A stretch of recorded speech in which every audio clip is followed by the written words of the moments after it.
আপনাদের সবাইকে TH official পডকাস্টে আর আপনাদের সাথে আছি আমি তানভীর হাসান।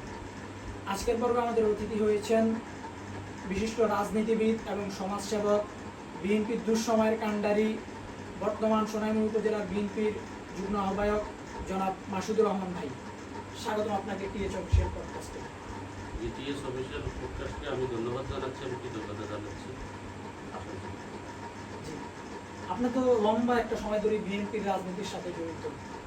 কিভাবে আপনি বিএনপির রাজনীতির সাথে সম্পৃক্ত হলেন আর কবে থেকে আপনার বিএনপির সাথে রাজনৈতিক পথ চলাটা শুরু হলো?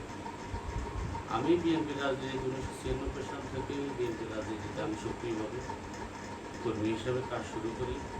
আর এই বিএনপির রাজনীতি অনুপ্রেরণা হিসাবে সবচেয়ে বেশি বড় ভূমিকা ছিল আমার বাবা মহিনুদ্দিন মোহাম্মদ। উনি এখন ওনার হাত ধরেই ওনার অনুপ্রেরণায় আমি আসলে বিএনপিতে অ্যাক্টিভ, এমনকি আমাদের মুড়িগঞ্জ জিএসটি সংসদে ফারুক আলম কুমার ভাই, আমি ইকুয়ালেশন সহ ওনাদের নেতৃত্বে আমরা রাজনীতিটা শুরু করি। মোট কথা আপনার রাজনীতি আসার অনুপ্রেরণা আপনার বাবাই।